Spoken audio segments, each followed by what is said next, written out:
This may come. This may come as a surprise. 3 o'clock in Houston's mix, 96.5 with Hiphopmusic. And never let nobody like determine like your love for something. So hip hop raised a lot of us. That happened for me. Millionaire, Big Hog, Fat Pat. That's where like my love for hip hop initiated from. I always stay committed to, staying on the right path and like, going after what I want in life.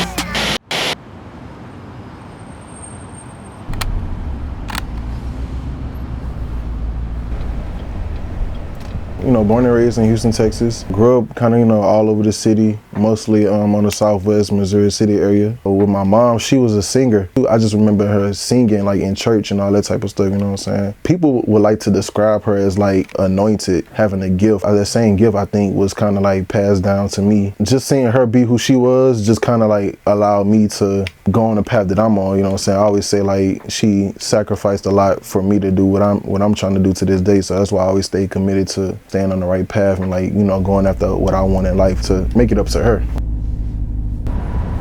Downtown Houston, my mom used to stay like damn near, it's a Destiny's Child studio where they used to record and shit. So my mother used to stay down there. We had like this little apartment or whatever. And then like we pretty much bounced around from there. I didn't grow up in that typical two-parent household, so I don't know my dad. I never met him or nothing like that. I don't feel bad about it because I think it really like helped me become the person that I am today. I'm proud to be who I am. So everything that I might have experienced as a child, like I'm grateful for it. Around the country, at least with black children, like a lot of us grow up without dads, right? So we kind of like teach ourselves, but like a lot of our influences comes from hip hop. So hip hop raised a lot of us. That happened for me, you know what I'm saying? Like I really grew up on rap. As a kid, man, I remember just growing up, a lot of Texas music, you know what I'm saying? Zero, of course, you know what I'm saying, being that, the Mo City influence, I love the Mo. All the classics, UGK, Paul Wall, Mike Jones, Chamillionaire, Big Hog, Fat Pat, Lil Kiki, like all that Houston, that's where like my love for hip hop kind of initiated from. Like seeing all those pioneers like do their thing, like back then, like that music stay with you forever. You know what I'm saying? Like that's childhood to the core. A lot of that music, that's like my middle school years, high school years. So you got people from all over the city doing their thing. I've been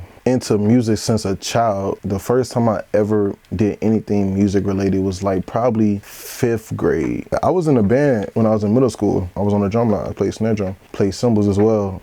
I started off on piano. My grandma and my mom, like they kept me, in tune with the music stuff by like putting me in like those extracurricular programs and shit like that, like being in youth choir or something like that. Like I've led songs before. Me doing what I do now stemmed for being like in a youth choir as a kid. 8th grade, I knew going into high school I wanted to play sports. I wanted to play football. I'm a big Houston Texans fan, so like one of my old favorite players from as a child, Andre Johnson, like he made me want to play football in high school. So that's what I did. And then kind of just as my focus shift to the sports side, the music side, it kind of just went by the wayside, and I kind of just focused on the sports aspect. I was trying to be, the next Andre Johnson at that time, so yeah.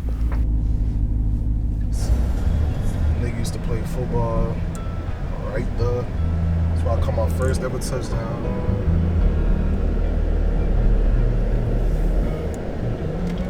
Once I got done with high school, playing high school ball, I was over football at that point. Unfortunately, matter of fact, a life lesson, like never let nobody like determine like your love for something. And that's what I let somebody do to me coming through high school. You know what I'm saying? Like I let somebody else take away the love that I have for playing football. So when I went to college, out there studying university, I wasn't focused on being a regular student, man. I wanted to do regular stuff. I wanted to go to, classes, just nothing extra. It's crazy because throughout college, did not know I was going to actually take doing music seriously because I was trying to figure out myself, throughout school over them years. Kind of like leading up to the pandemic, I was kind of having like the desires to get back into making music because I was like, on camera like around that time, like doing music videos with friends and whatnot. One of my old friends had me in his music video just like as an extra. And I'm like, I left the video shoot like, man, like, yeah, you know what I'm saying? Shout out to my boy Binks, Zach. He's a poet. That's one person I really gravitated towards throughout college, like even before the fraternity and stuff. Like that's just somebody that I really been close with since I was a freshman. I was going through something at the time, you know what I'm saying? Something was like really frustrating me, and he suggested that I write it down. So I took his advice, you know what I'm saying? Started writing stuff down. I just wrote it in like a rap format, you know what I'm saying? Like if me and him don't have that conversation, I probably never write. And so once I sat down and picked up a pen, got some paper and wrote, the ball just got to rolling, you know what I'm saying? So like shout out to him, bro. Yeah. Divino. Pressure building, ask me what I value, I treasure millions, find pleasure killing these precious rhythms. Even to this day, I give him credit for that to this day, you know what I'm saying? He tell people that too, like, yeah, I told him to write. Probably like a few weeks later, I bought a beat, and it's all during the beginning of the pandemic. I bought a beat, I sat down, wrote a song. One of my good friends, CJat, came over to my apartment. It was the first person I ever recorded a song with, not like on the mic, like, you know, in the studio, but like literally just on the phone. We just pressed record and just started, you know, rapping it. And then like a few weeks later, I decided to go to the studio and actually see like what it was. Go to the studio called Noni Vibes. So, you know, black business type deal. Shout out to you. That's the first engineer I ever worked with. He actually taught me how to record. So I get up in the studio, I recorded over Good Times by Styles P. So once I laid down some vocals or whatever, he played it back to me. I heard my voice. I was like, damn, for sure, I could do this, you know what I'm saying? And I probably trash for real, like, but it's just like, just hearing my voice. And then once I left the studio, I sent the song to people. I'm sending this song trash as hell. I'm sending it around to people. And this how you know it's trash, cause I'm sending it around. They like, oh, you got a good voice. You got a good voice.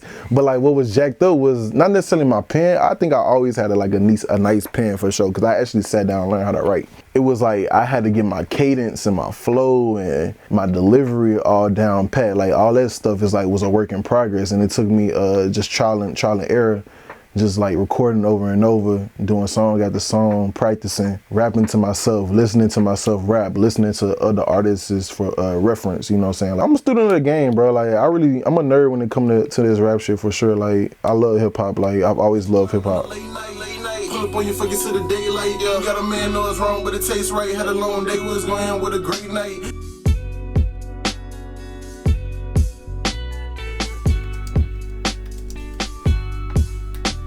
How would you describe Divino's World like as an album? Okay, it's more of I call it an extended EP, cause that was the initial thinking behind it. It was originally like 5 songs long. But the way I could describe it to you, like if you look at if you get a chance to like look at the cover art, it's an image of Houston, like a car show in Houston, you know what I'm saying, or a slab show, whatever you want to call it. So pretty much all these cars, all these slabs pull up, because you know Houston's big on slab culture or whatever. And you got like a bunch of different elements that just represent the city of Houston. Like you got the Whataburger sign in the top corner, you got the slabs in the middle of the photo, and then you got like I'm a big killer for like black and white, so that's why the image is black and white or whatever.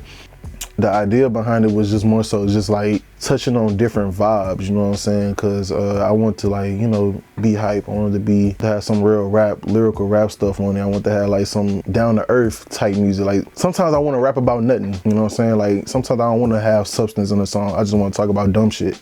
I got songs in there. I'm talking about one night stands and Jew Hefner. This is my brother Sense band. He from New Orleans. I met him through Southern University, but there's somebody that took me, you know what I'm saying, all throughout the east of New Orleans, you know what I'm saying, throughout the 17th Night War, you know what I'm saying. So that's my real bro. And I even mentioned CJat. It's my real bro. Like this is my real friend, you know what I'm saying. I got real love for them boys. And Ray, he's also he's from DC, but he attended Southern University with me for a time period.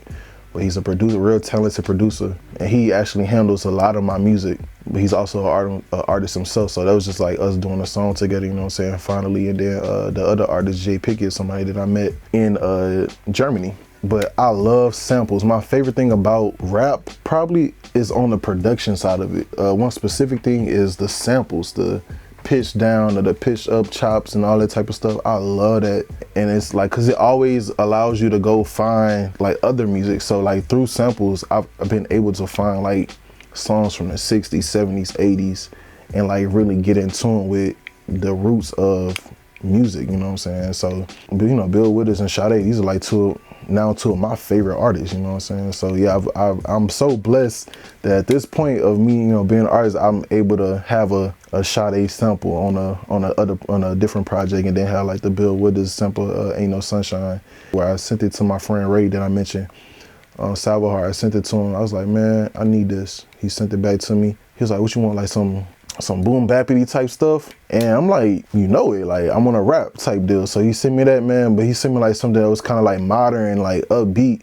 So I was able to kind of like get some real bravado on it and like, but really showcase my pen. Like any chance I get to showcase my real pen talent, I love that. I love the opportunity because I really want people to understand that I really can write. You know what I'm saying? I really know how to piece these words together and like make them paint pictures in your head. You know what I'm saying? The fact that we way past the grand opening and this shit's still alive, right around the corner is wild as fuck. I had like 3 or 4 go-to producers. Ease is somebody who did Most City Dreams for me. I just actually discovered him through YouTube, tapped in with it. So I was able to, you know, get in contact with him through like Instagram, email, all that type of stuff. And then we was able to form a relationship. I probably got like 50 beats from this man. This one person, you know what I'm saying? Just even moving forward, I got so much music to put out that's created by him. These are like real relationships that I have with people, you know what I'm saying? So then just fostering those relationships over the years. Fucking 10 out of 10, nigga. Real shit. I think what I'm working on right now, Forever Gifted, mixtape called Forever Gifted. Hopefully that will be out soon. Like I'm talking like in the next few months soon. Just gotta like, you know, do the fine touches and all that type of stuff. And then from there, you know, we cooking. We got stuff in the chamber, like for sure. Like we're working. We're always creating, always thinking of stuff. The ideas are always flowing. II Divino, one love, more glory. Always stay ambitious. It's all about grinding, winning, and dreaming.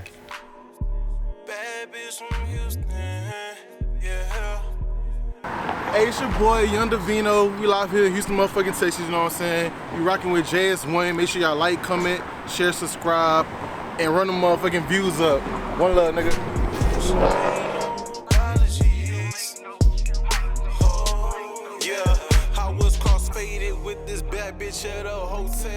It hasn't came full circle yet, but when it does, I'll be able to like to fully explain it. But I'm gonna explain to you the first half of the semicircle type deal. So right here, pull around this bitch. So you see this house with this black Chevy right here? So